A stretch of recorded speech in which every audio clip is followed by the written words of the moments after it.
che dicono il meteo pioverà importante, quindi dovremo abituarci subito alla battaglia, ma noi siamo pronti alle battaglie, quindi l'abbiamo detto dal primo giorno. È chiaro che per noi sarebbe meglio che il campo sia una partita, ma lo stesso Salò è una squadra molto tecnica, quindi oltre alla battaglia penso che sia anche una squadra, le due squadre vogliono giocare a calcio, mi sembra che il Salò sia stato costruito proprio per questo e noi uguale.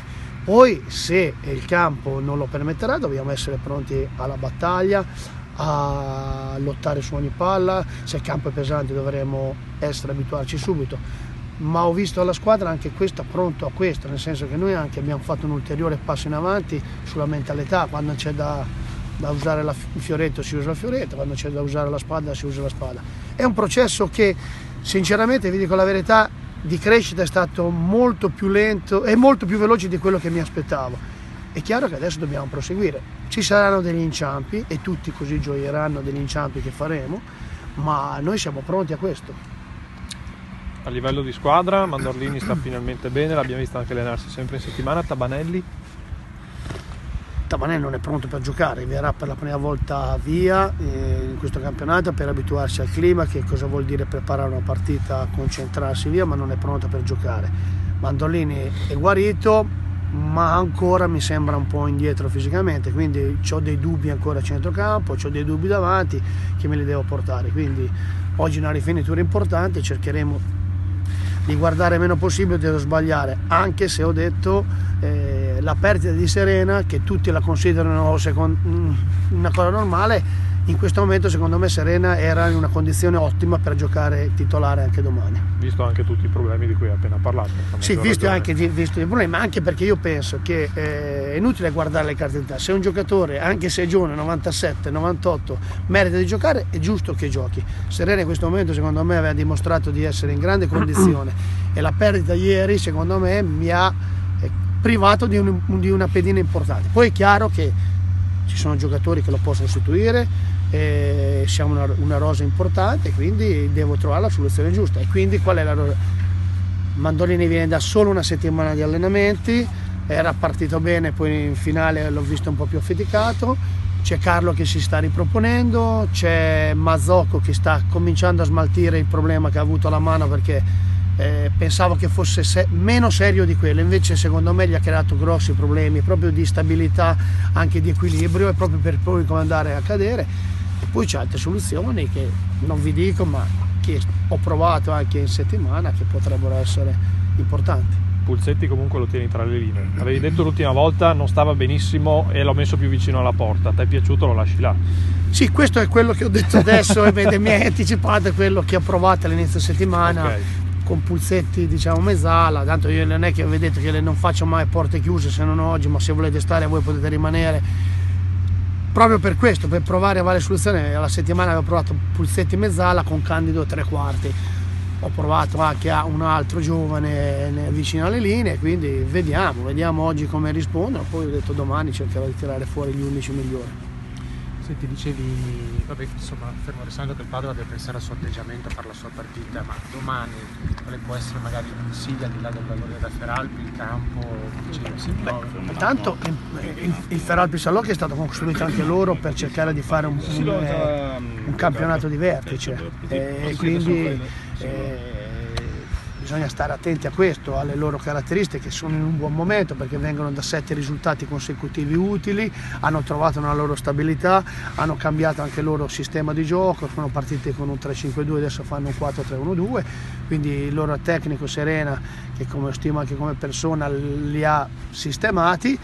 E poi c'è l'insidia del campo. Noi in questo momento non abbiamo mai fatto una partita con il campo pesante, abbiamo sempre giocato con i campi asciutti, e quindi dovremo abituarci a questo, anche perché si andrà incontro, speriamo, alle piogge, perché il tempo ne ha bisogno, e quindi devo anche vedere la squadra in questa situazione.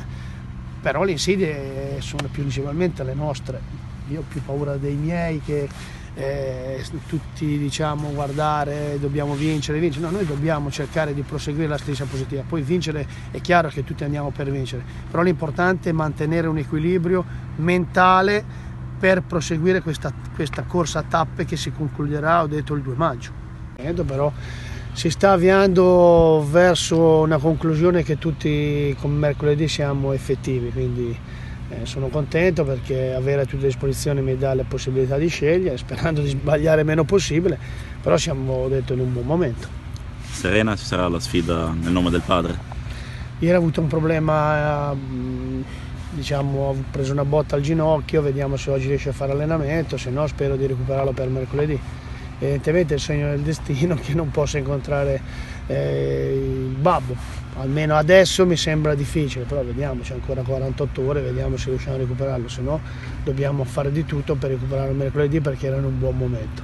Ecco, sono tante partite ravvicinate che arrivano dopo praticamente 2 settimane nelle quali non si è giocato. Sì, questo, le 3 partite in settimana è chiaro che quando hai tutti effettivi potrebbe essere un vantaggio, come altre squadre, ho detto. A me non mi preoccupano le 3 partite, mi preoccupano la mentalità che andiamo a scendere in campo ogni partita e quindi penso che per noi le 3 partite siano meno difficili che fare un allenamento con me, quindi abbiamo detto che questa settimana sono importanti per dare un ulteriore scossone a questa classifica, per proseguire per questo cammino che abbiamo intrapreso a luglio, che si concluderà a maggio, quindi siamo sulla buona strada perché più di primi non possiamo essere, quindi mi sembra che altre situazioni vengano lette in modo differente, noi in questo momento siamo primi, mi sembra che gli altri devono cominciare a capire che il Padova mi sembra che dia noia e questo per me è importante. Quindi la classifica la guarda, è una sorta di prova di forza questa? No, non è che la guardo io, mi sembra che gli altri non la guardino, altre persone che mi sembra che stiano facendo di tutto per screditare il lavoro che ha fatto i miei giocatori, la mia società, terzo io, perché dicono tutti questo, ma il Padova in questo momento è primo, anche se tutto sommato dovessero togliere 3 punti, noi siamo secondi a 2 punti dalla prima con 2 partite in meno, mi sembra che il cammino sia intrapreso niente, vorrei che cominciassero a capire tutti che questo Padova sta facendo qualcosa di importante, è chiaro che adesso non è importante, ma è importante a maggio. Insomma, lo sa che è una guerra di nervi, cioè da qui fino a maggio, si prova un po' tutte le tecniche. Sono abituato, vengo dalla strada, quindi pensate se a me mi diano problemi qualcuno che dice che il mio Padova è brutto, se è brutto da vedere, sono abituato a queste cose, evidentemente sto antipatico, sta cominciando a diventare anche antipatico il mio Padova, chi sta antipatico, chi vince e chi è bello, quindi chi fa qualcosa di importante, gli ultimi di solito sono quelli più simpatici. Come diceva qualcuno nel mondo dello sport, poi chi perde spiega, no? Quindi meglio sempre vincere. Sì, quello sicuramente, ma quando tu sei simpatico, bello così, evidentemente sei ultimo in classifica. E invece quando crei delle antipatie per il modo di fare, per il modo di dove sei, vuol dire che stai cominciando ad andare a noia. E siccome fino adesso il mio Padova non l'aveva fatto, evidentemente comincia a dare noia anche a qualcuno che fino adesso aveva screditato il lavoro. Mi sembra, io mi ricordo, ho una memoria d'elefante, alla seconda giornata la delusione era il Padova e quindi adesso abbiamo risposto sul campo noi a questi che ci dicevano che eravamo la delusione. Evidentemente bisogna, prima di parlare, bisogna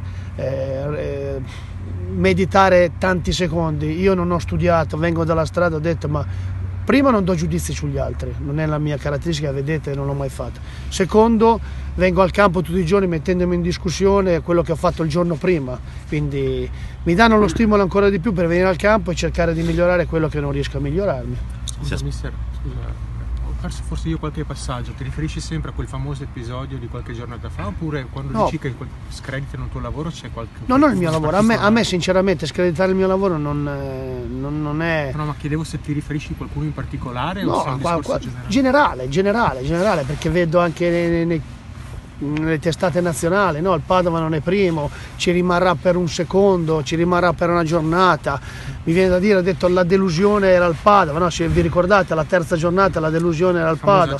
Sì, mi viene da dire che 3-4 giorni fa è stato su, mi sembra su un portale qua che poca roba al Padova, no? Parlano tutti del Padova, ma perché non parliamo delle proprie squadre? Io non parlo mai degli miei avversari, io parlo della mia, critico me stesso, critico i miei giocatori e cerco di andare avanti. Quindi mi sembra inopportuno tutte le volte leggere critiche verso il mio. Evidentemente cominciamo a dare noia e quindi vuol dire che cominciamo a essere nelle posizioni che contano.